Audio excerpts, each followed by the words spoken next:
When I see you dancing, I'm like, hola, hola, hola, hola. With your move fancy, make me wanna hola, hola, hola, hola. I got your attention, spending that moolah, moolah, moolah, moolah. I'm a drop popping, pocket, swolla, swolla, swolla, swolla. You're listening to the Greeks Gridiron, live with Ethan Haristadoulou. Swolla, swolla, swolla, swolla. Welcome back, everybody. My name is Ethan Haristadoulou. You guys are watching the Greeks Gridiron, and it is May 3rd, 2021. We are now just a couple of days removed from the NFL draft. Rookies are now flying through teams in the NFL. Teams are excited. Some teams might be disappointed. Maybe the fans are disappointed. The league has been shook up. Nonetheless, there is so much to talk about going on in the NFL right now. So we're just going to dive right into the thick of things. First things first, I'm going to lead things off with the question of the day, which has to do with quarterback Aaron Rodgers. It has been the topic of conversation since it came out last week that Aaron Rodgers has told the team he does not want to be there anymore. So there's a lot going in with all of that. So my question of the day for you guys: does Aaron Rodgers play in Green Bay next year? And if not, where do you think he's going to go? There's some favorites leading into this whole thing, so we will get into that discussion right now, right away. So picking up from where we left off last week on Thursday as we sent our way into the NFL draft, I mean, it was like this came out literally hours before the thing started, and it was literally mayhem going through the news there. As if the draft isn't exciting enough, having a story like this lead off, like it is just, I mean, it just clickbait in news articles left and right when this thing popped off, and it just got crazier and crazier as we went into the draft and as we progressed through the draft as well.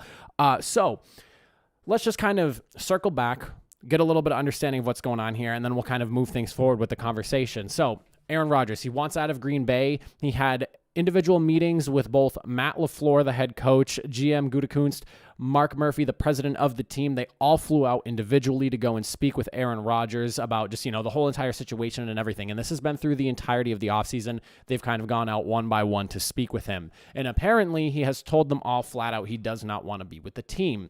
Now, the tipping point for the whole issue that is going on with the Packers versus Aaron Rodgers type deal here is basically the drafting of Jordan Love last year. Now, the conversation for this that I thought was rather surprising is apparently, according to Ian Rappaport, this whole thing kind of could have been avoided. I don't know how much I buy into everything that he said on Twitter earlier today, but in a couple of tweets, he was talking about that apparently last year, the Packers were going after both Justin Jefferson. They were actively trading for him. And then on top of that, they also wanted to get 49ers wide receiver Brandon Ayuk as well. So they kind of, they were apparently in trade talks to get the pick that the Vikings landed to get Justin Jefferson. They watched the Vikings go ahead and draft for him. And then on top of that, they also were very interested in Brandon Ayuk. He went off the board. And according to Ian Rappaport, that's kind of what ultimately led to them going after Jordan Love and trading up for him. I don't know if I buy this because that's very weird. How do you go from, okay, we need weapons to, all right, let's just get the future quarterback that we're looking for instead? That's very weird to me. The only way I can really make sense of that whole thing is if, they watched two people high on their draft board go before them, so they kind of jumped in a panic mode and maybe went after a quarterback. But again, it does not make sense because how do you go from your whole like draft logic being we're going to build we're going to add a piece to the wide receiving core, help bolster the roster that Aaron Rodgers is playing with, and then next thing you know, instead you're drafting his heir apparent. Obviously Rodgers wasn't coming off as strong of a season last year, but it still does not make sense to me. Aaron Rodgers is a top 5 quarterback, whether he's winning the MVP and having a year like he did this past season or the year prior. I mean, he's a top 5 quarterback, no discussion about it. So it does not make sense to me that you go from seeing two guys that was supposedly ahead on your draft board being wide receivers, and then next thing you know, you're trading up for somebody like Jordan Love. I don't buy that, but that's according to Ian Rappaport. I do want to make note, though, that, since this whole thing is going on, the Packers did draft Amari Rodgers in the 3rd round this year with pick 92. So, it might be too little too late, but they are at least making an effort drafting a skill position, but it is still not the player that they were looking for in the first, or that at least Aaron Rodgers is looking for in the first round, that tells them, we're invested in you. Here's a guy to add to the already prolific offense you had running this past season. Charles Robinson of Yahoo Sports also reported that Aaron Rodgers has told the team officials he wants Gutekunst fired from the Packers, and that he apparently won't return to the team as long as he's a GM, and that's per an unnamed source from Charles Robinson. That right there has been a very contentious topic of conversation that I've seen so far. Everyone seems to be going back and forth on, whether Aaron Rodgers is kind of out of line saying something like that. It's hard because Gutekunst has honestly done a very solid job. They've built a playoff contender team, and on top of that, you've made it to the NFC Championship the last 2 years. Last year, you were only 7 points away from, or 8 points away from winning the game per se. So the roster's very good, at least where they are right now. And apparently that whole thing is obviously stemming from the mistrust of Aaron Rodgers having with Gutekunst and not believing in him and believing that he's trying to get rid of Rodgers there. So, is he out of line saying that? Maybe to an extent, because, he is only a player on the team. He is just the quarterback. I think it's rather insane that he's going out of his way saying something like, I don't want you here, especially somebody who literally, works the entire background of the team. The GM he's a guy that is deciding people that are coming in and out of the team, writing paycheck, things like that. So rather crazy that this is supposedly being said, but of course this is from an unnamed source. As usual, stuff like that, you kind of have to take with a grain of salt. Can you really buy it or sell it? Not really, because who's it coming from? Is the person even credible if it is actually coming from somebody, or is it just something? And I don't want to go after anyone's credence here as a writer, but who knows where this information's all coming from, and if it's true, how true it is, if the truth is being stretched at all, things like that. You never really know with this kind of stuff. I feel like as soon as the Aaron Rodgers news picked up, the clickbait just started flying all over the place with this whole situation.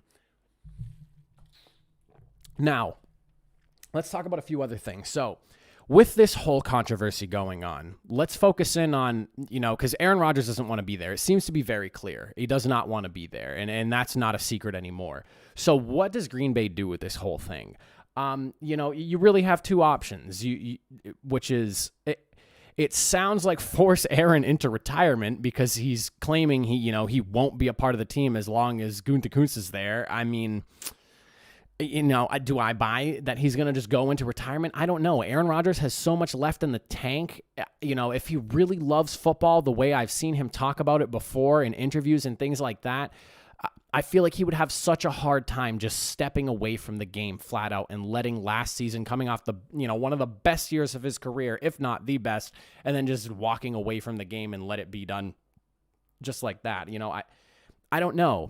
I don't know if that's how that would turn out. I don't think that that's a possibility. But at the same time, he seems like one of those people where if he's saying stuff like this, he's going to go for it, and he's not going to pull no punches. He's going to walk out on the team and be done, and that be the end of it. If his trust is really that broken in Green Bay, and he seems like a person who's going to stick by his guns, he could walk away. But at the same time, the way he talks about loving the game, I just don't see Aaron Rodgers not playing next year. I could be totally wrong, though. Who knows? I don't know Aaron Rodgers. I'd be very, very intrigued to see how the Packers handle a situation where Aaron Rodgers just flat out retires, and that's the end of it. And if this is like Brett Favre 2.0, and this has been something that's been stressed a lot as well. But I mean, it really is turning into that on some extreme levels, to the point where Rodgers is threatening retirement. Brett Favre did the same thing and retired, and ultimately ended up getting, he ended up going to the Jets. So, it's like history is repeating itself in one of the wildest fashions in front of us all. So, I mean, ultimately, yeah, you could force Rodgers into retirement. That's not the ideal situation, because I feel like nobody wins there. The fans don't win there. Green Bay doesn't win there. Rodgers doesn't win there. I don't think anyone wins there, and that's not something the NFL, Green Bay, Aaron Rodgers, or any fans want to see have happen. The alternative, which in my opinion, and I stressed this on Thursday, you drafted Jordan Love with Aaron Rodgers as your quarterback. You traded up to get back into the first round for Jordan Love. That right there shows that you are all in on Jordan Love being a guy. if Rodgers wants out, I understand he just had this crazy MVP year, and maybe that's kind of like shuffled up the process you guys were initially going with, trying to face him out of Green Bay. Just let him go. His stock has never been higher. Matthew Stafford went for 2 first-rounders and a third-rounder. Granted, Goff was in that trade as well. Rodgers goes for 3 first-rounders minimum. And there are teams that, before this draft had the capital to offer them a crazy amount of picks for him. Like I was saying before the draft started, realistically speaking, if the Jets wanted to, they could have called Green Bay and been like, here's 5 first-round picks. Give us Aaron Rodgers. Or the 49ers apparently called on Wednesday. What is it going to take? They were willing to, instead of going after Trey Lance in the draft, just go all in on Aaron Rodgers. There was opportunity there to get an absolute treasure trove of picks, and you ultimately don't go with it. And now the only real thing that I can see making sense of that whole situation is it's all about dead money, cap numbers, and things like that. So if a trade's going to happen, probably going to be post June 1st. And the reason for that is the Packers end up only getting hit for about $14.3 million in dead money, as opposed to like the 30 some odd number it would be if they were to trade him pre June 1st. So I think that's kind of the whole thing that's holding the issue back. But that would probably be the more likely window. Is it's going to be like a mid to late summer, June, July, maybe August, if they want to really wait and go through the preseason process first. That's kind of how I'm looking at all of that. Now, as far as realistic places for him to go, like what are the teams? Now, the ones that I've seen pop up through a handful of articles, and that really makes sense to me, Broncos definitely makes sense. The Broncos are a team that have a history of bringing in a veteran quarterback a la Peyton Manning, building a nasty defense around him, and the defense literally carried him to a Super Bowl because he was hurt like half that season as they got there. I'm a big Manning fan, but even I can sit there and admit the Broncos did a phenomenal job building a monster unit around him for them to win a championship, even though he wasn't even playing his best football going into that Super Bowl.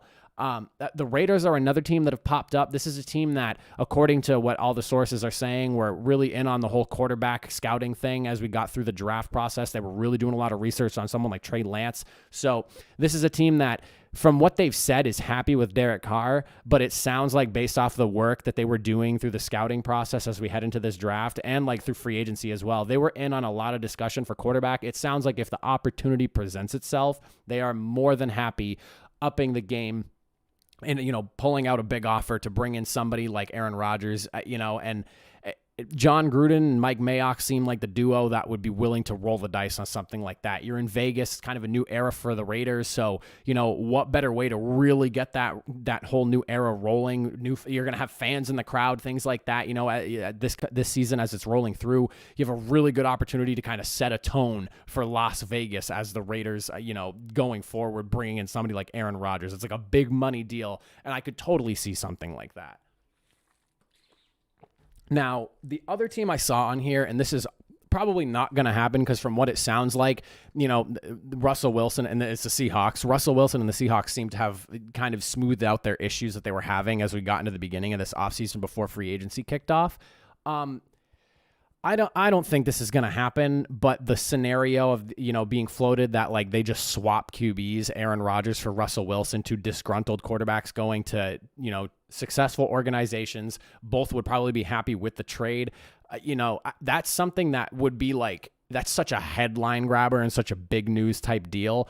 I would love to see it, but that's not something that I think is likely. Again, Russell Wilson and, has had meetings with Pete Carroll and the brass. It seems that they've kind of figured out the thing. He likes the direction they're going now. They have worked on pass protection for him like he had been talking about. So it seems like they're really trying to gear things forward and just, move past the whole issue that Russell Wilson was having with the team and keep Russell Wilson there in Seattle and not have to kind of, even though it's not really a full-blown reset, you're swapping out the biggest position on your team. You keep Russell Wilson, the guy who's been there, he's been in the system for all these years now at this point.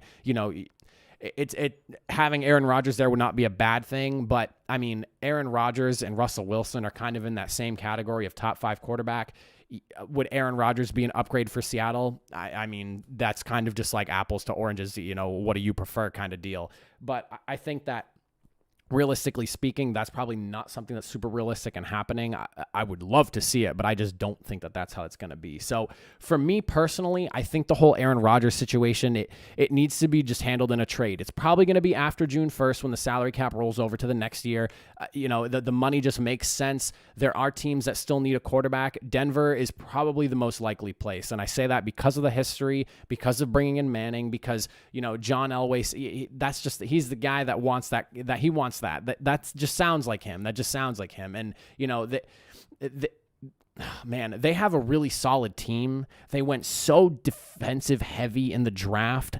And now, like, just thinking, the more I talk about it and say it out loud, like him ending up in Denver next year just seems like more and more of a possibility the more I say it. And I would love to see him in the blue and orange. That would just, that would be an awesome thing to see. Maybe they switch back to like having just the blue unis as their home thing because, the orange was brought in for Manning. So let's switch it back over to the blue and have it roll from there. Whatever they do over in Denver, I'd be all for. But Denver's probably the more likely area. There's a couple other teams I could see maybe making a run for it. But like that quarterback market has shrunk significantly since the draft because, everyone that needed a quarterback, except for like Houston, got a quarterback. And they did get Davis Mills, but at the end of the day, like it sounds like Deshaun Watson might not be playing next year. So they don't really have anyone in the cupboard outside of Tyrod Taylor, which how much does he have left in the tank? He's never really had a full opportunity as a starter, so he might have one there. But, Houston's a team.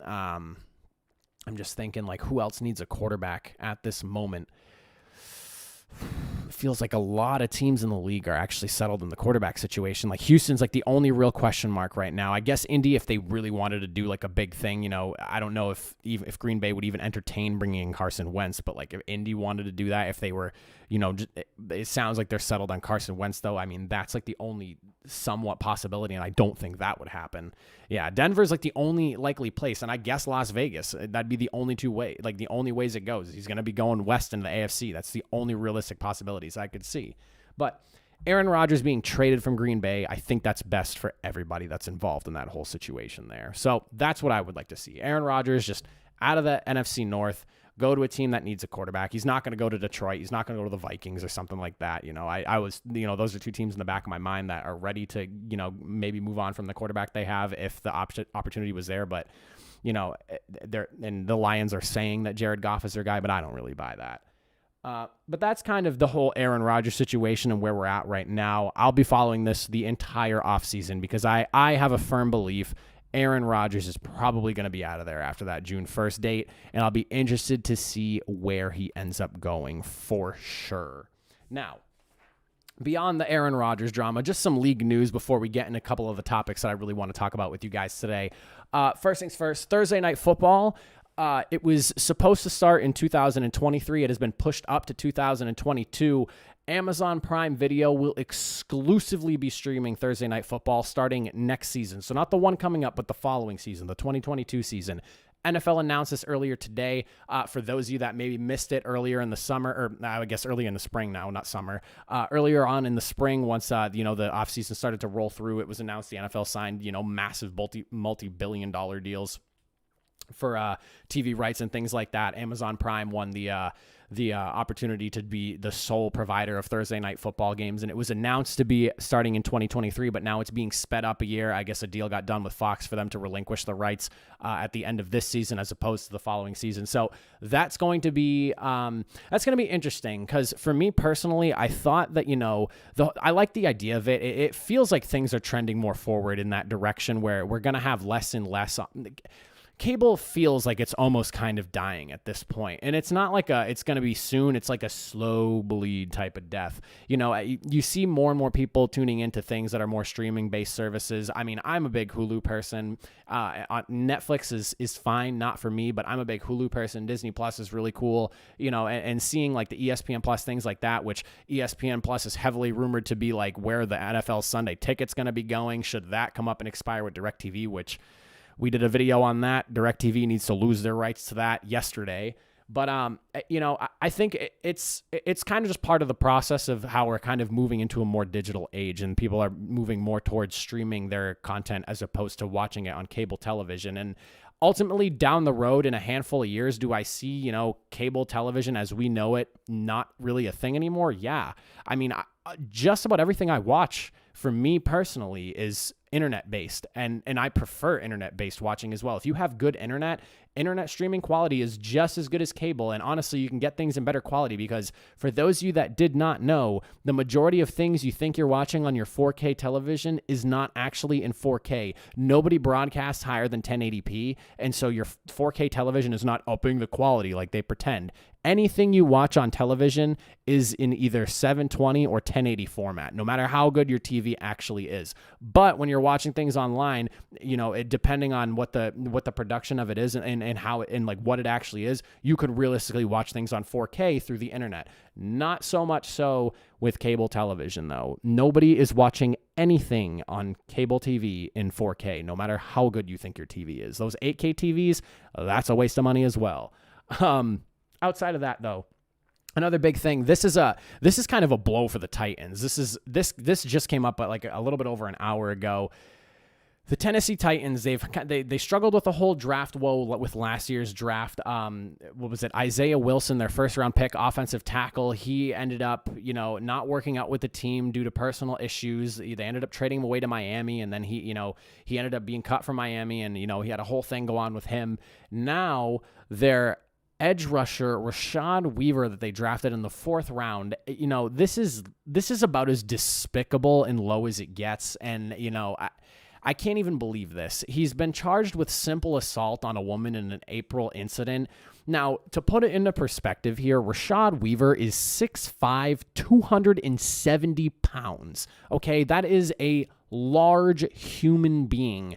He was identified by witnesses, so this is like, there's people that pointed the finger at him as punching the woman, Demetria Navalis, I believe is how that's pronounced, who was diagnosed with a concussion, and she also has obtained proof that she was pregnant when this happened. She just recently found out she was pregnant, and she was, and the way the dates line up, apparently when this happened, she is also pregnant. So it's like, dude, and on top of that, he was quoted as telling because there was an altercation at a place, and apparently, Rashad Weaver was heard saying that, he's not afraid to hit a woman if they need, if it need be or whatever. Like, dude, come on. You are a monster of a man size-wise. You're going to go around swinging on women? Like, come on now. Are you kidding me?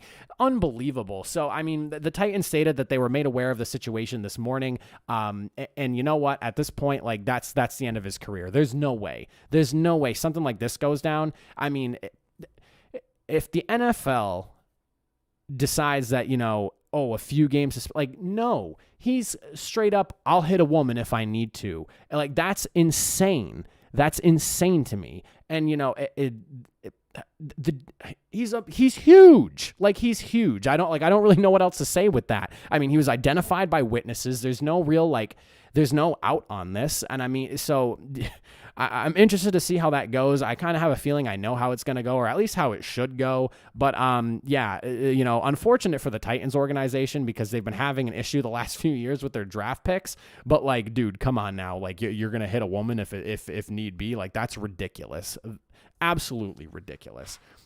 That's like the only real news going around the league right now. Everyone's just kind of sitting there discussing, draft picks and things like that, and picking out like who they believe is going to be busts and whatnot. So, not a ton going on right now. It's really just like draft projections and predictions based off like whose career is going to be better and whatnot. So I went through NFL.com and I pulled some stuff that we could talk about today. So I put together a little graphic for you guys that we can go ahead and talk about here.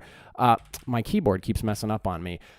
NFL.com released their first power rankings, a way too early power rankings post-draft here for us to be able to go through, and I'm very intrigued by this list here. So let's talk about this a little bit, because some of the people in these positions here, or some of the teams rather, interesting in my opinion. So at number 1, honestly, like numbers 1 through 4 wouldn't really argue. Number 1, Tampa Bay, obviously Super Bowl champions. Kansas City, I would say, are right behind them at the number 2 spot. Buffalo, Green Bay, the losers in the championship games. I would literally put them right in those same spots as well.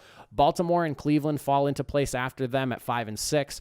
Then from there, LA Rams at 7, Seattle at 8, San Francisco's at 9, New Orleans at 10. I would argue that I think San Francisco might be a little bit high there. They're coming off, a 6-10 season, and a lot of people are going to argue that, this is a playoff ready team. But at the end of the day, the quarterback situation isn't really, figured out. Who knows how Jimmy G is going to play coming off of the, kind of like tumultuous season that he ended off with last year. So, I would probably put them a little bit lower, somewhere like mid-teens, maybe lower teens, but like the mid-teens, 13, 14, 15, 16, somewhere around there, maybe.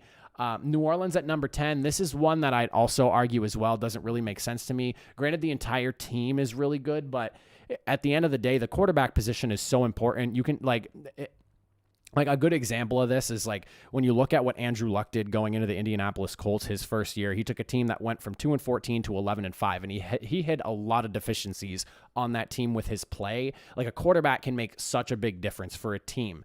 And Jimmy G, I guess, is like a good example as well, because the year prior, before him getting there, the 49ers did not look great. He started the last 6 games, won 6 straight. They went to the Super Bowl. They lost him 6-10. So there's, Patriots, another one, dynasty type team. They were 12-4 the year prior. They lose Tom Brady 7-9. So, quarterback makes such a big deal for the team. And for me, New Orleans at number 10 does not really make sense there. Again, another team I'd probably move into like the mid-teens area.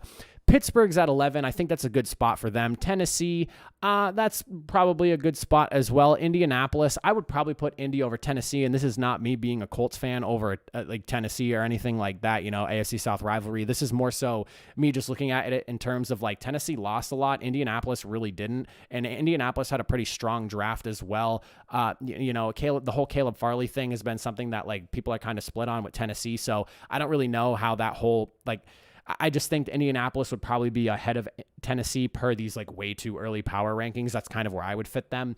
Miami's at 14, Los Angeles Chargers at 15, Arizona's at 16. I would push Arizona up a little bit higher. So like you have somebody like San Francisco and New Orleans in the 9 and 10 slot. If you slid them back, Arizona goes up to like those higher teen areas. That's probably, or even like somewhere like 12, 11, because like Pittsburgh and those teams would move up a little bit there. Like San Francisco, New Orleans, you got to knock down and move some people up.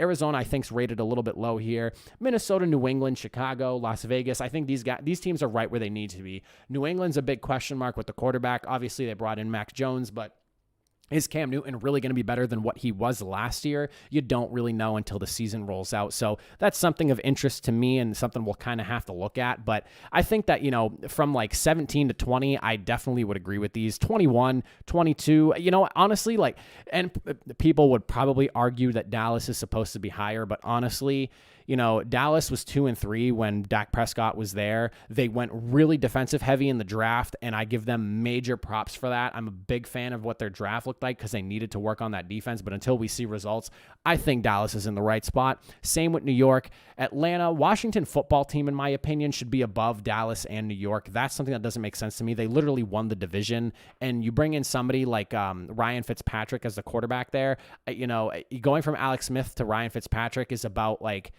that's about as even as a swap as you could have for a quarterback. So I think that works in my opinion. I don't understand how you would rate Washington below the teams that they beat out for the playoff spot. That doesn't really make sense to me there. Again, Dallas had a really good draft and so did New York. The rosters look a little bit loaded, but you also want to play off a bit based on Washington's defense is the best defense out of that division. So that's just a weird thing for me. And honestly, Washington was a team that had a good offseason, good draft or solid draft, I would say, and then really good free agent pickups for the team. I just don't understand where that whole how that all equates out to being set up that way. And then the bottom of the barrel teams, I think, are as about where they should be. Philadelphia could probably be lower. Denver, New York Jets, Carolina's at 28, Cincinnati at 29. I think they deserve to be a little bit higher, but 29 is fair. I wouldn't argue that or die on that hill. Jacksonville at 30. Houston is probably the biggest outlier. This one, they should be 32. I understand that the Lions are going through a full rebuild, but they're in a better quarterback situation right now with Jared Goff than Houston, because if what everyone's saying is true, Houston might not even have a quarterback next year. At least, I mean, I don't think Tyrod Taylor's a better quarterback than Jared Goff. If somebody wants to argue with that, yeah, I mean, go for it. But that's something that's kind of a question mark to me. I don't really understand that there. I would put Houston at 32. And again, not me being a Colts fan saying, forget Detroit, forget Houston, but Houston is probably the number 32 team in the league, and I think just about everybody would argue that. And if I was a Detroit fan, I'd be scratching my head a little bit as well. I think the Detroit Lions roster is a little bit better than Houston as well. They have some people there. So that's the power rankings here. I don't know if I'm going to do a power ranking. I don't know if I'm going to, or at least anytime soon. I would probably do a power ranking as we get closer to the actual regular season. Like, I think power rankings make sense as you're running through the season. Something so early, I don't know, like right now, it's just like, it's kind of just like picking names out of a hat, like, and fitting them in where you think they belong. It's interesting to look at, sure, but in my opinion, power rankings don't really make sense until you get closer to the regular season. Like preseason, once you see some people doing some stuff, like week 2 or 3 of the preseason, there's only 2 weeks of the preseason now. So like week 2 of the preseason or so, you have a good idea. Yeah, right before you get into the actual regular season, but that's the power rankings. Those are my thoughts on there. There's a couple of teams that, overall, I think the list is solid. Again, there's a few teams that don't really make sense to me. The line, Houston should be number 32. I think Washington football team should be at the very least like 19 on this list. If I'm going to really sit here and look at these numbers right now, I would put Washington right at 19 or 18. They were a playoff team. I don't see why they're below teams that were not a playoff team. That does not really make sense to me. They have a killer defense. I would put Indy over Tennessee, San Francisco, and the New Orleans Saints. Both those teams got to get knocked down into the mid teams, and everyone from there below them needs to get shifted up at least a spot or two. Then, overall though, the list is really strong. Like, I think the top like 8 teams, you could argue like a spot or two here and there, but overall solid list, not too much to complain about. There's just a few questionable ones there in my opinion. Now, outside of the power rankings, the little last tidbit that I have for you guys on the show before I send you off for the rest of this wonderful Monday, we are going to do a top 5 best and worst picks from round 1 of the NFL draft. And I think I'm probably going to do this for each round as well. This is something I had a little bit of fun putting together, put a little bit of thought into it here. So I think we'll start with the worst first, and then we'll go with the best. And we'll start from lowest to highest. So at the number 5 spot for the worst picks in the draft, I'm going to go with Green Bay picking Eric Stokes, cornerback, at number 29. My reasoning for this is because Aaron Rodgers needed a weapon. I feel like if you went after a wide receiver in this draft and showed him that you were committed to him and you went after a piece, and I know they got Amari Rodgers in the 3rd round, but if you went after a playmaker in this draft, I feel like some of the issues we're dealing with right now, but like the story coming out right before the draft almost felt like Rodgers trying to force Green Bay's hand. Like he was like, okay, I'm fed up with this place, but maybe if you got not, and I'm not saying he's saying this, but at the same time, you got to think, if they went after somebody in the 1st round that improves that offense, maybe Aaron Rodgers isn't so sour. Maybe this, appeases him a little bit and the issue isn't as grave, but like, you waited till the 3rd round to really work on that offense there. I don't see how that really works. Like, again, so that's my number 5 pick. It's the whole Aaron Rodgers situation and why I have that sitting there at number 5. Number 4 for worst picks, I'm going to go with Jacksonville drafting Travis Etienne. Now, the reason this is a good pick, but it's not what they need. They have James Robinson. He had 1,000 yards this year. He was really good at running back. I know that like he's not quite the home run hitter that Travis could be, but I think that there's a lot of holes on that Jacksonville team that they could have went after here. And I understand the Clemson connection with Trevor Lawrence. So yeah, that makes sense all and well. But there's just a lot more they needed on this team, and it feels like the basis of this pick was, let's bring Trevor Lawrence in and let's bring his running back with him. That doesn't necessarily mean that's going to translate, So I don't know.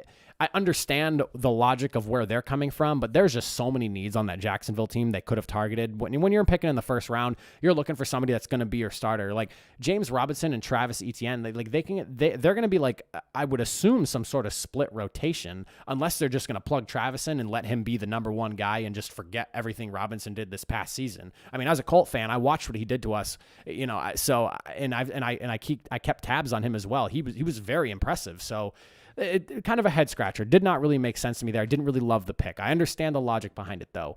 New Orleans at number 28 for number 3 here.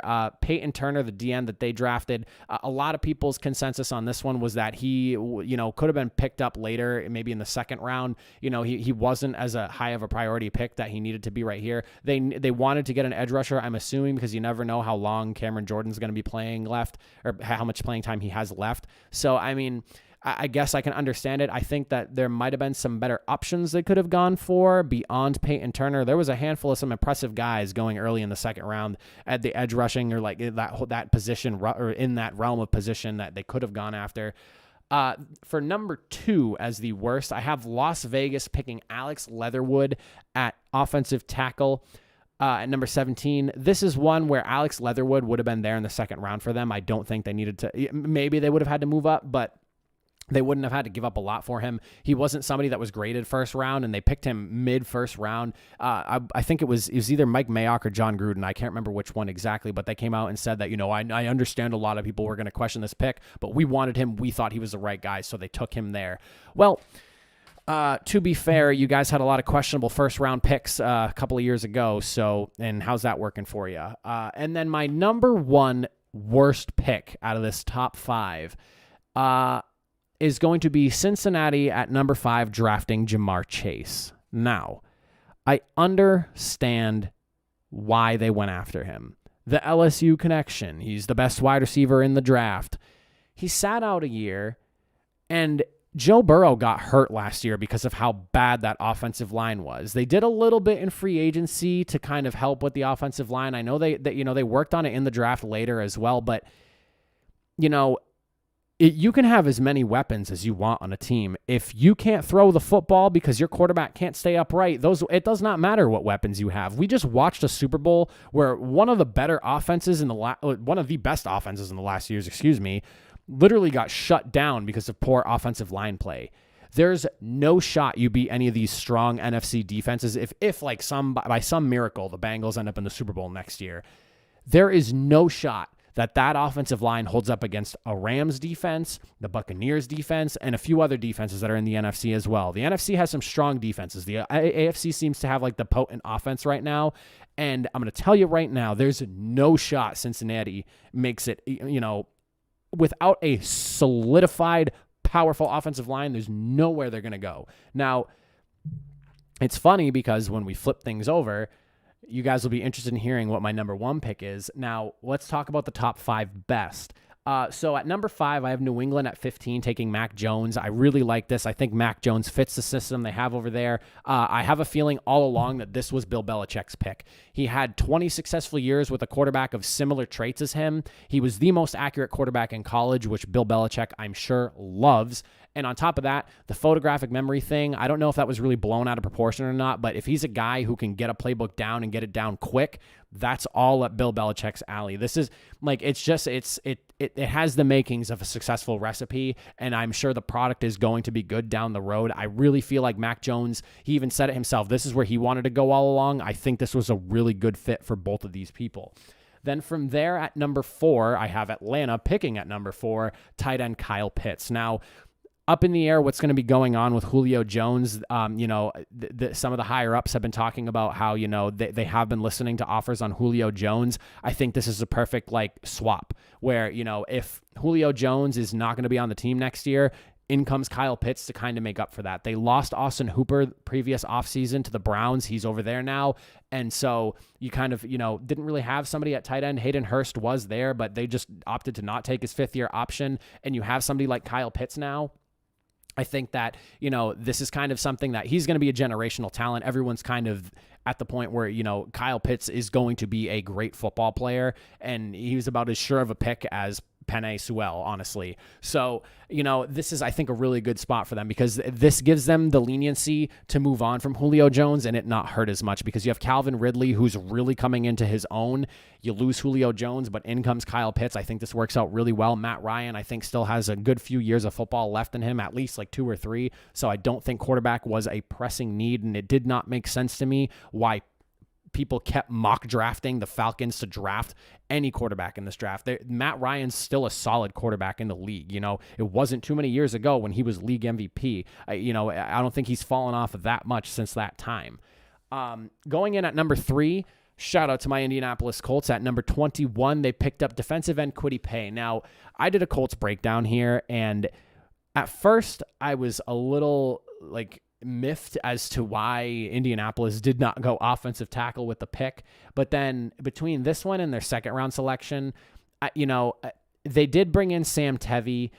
I think he'll be a serviceable guy at left tackle. There's a few guys that are also still free agents that you could maybe plug in. I've been seeing a lot of people keep saying Eric Fisher. I mean, if he's healthy and he's able to play next year, that would not be a bad pickup for them in free agency. But I like this because this is a commitment to the edge. I was worried because we lost Justin Houston and the 8 sacks he put up for us last year. Really good for the Colts edge rush. So this is a good guy that you can plug in and, he can take that roll up. And I mean, he was the at least from what I was seeing, it seemed like he was the best edge rusher in this draft. So I'm excited to see what he does in Indianapolis. It's taken me a little bit to kind of digest the pick and really look into it to appreciate the pick more. I like it. I think it's really good. And, it's a team that's, in the playoff hunt that wants to make it to the Super Bowl, recognizing we need a stronger pass rush to stop some of these crazy powerful offenses we have in the AFC. At number 2, I'm a very big fan of this pick because it was the Dallas Cowboys owning up to, the deficiencies that this team had, and they went defense in this draft. But at number 12, taking linebacker Micah Parsons.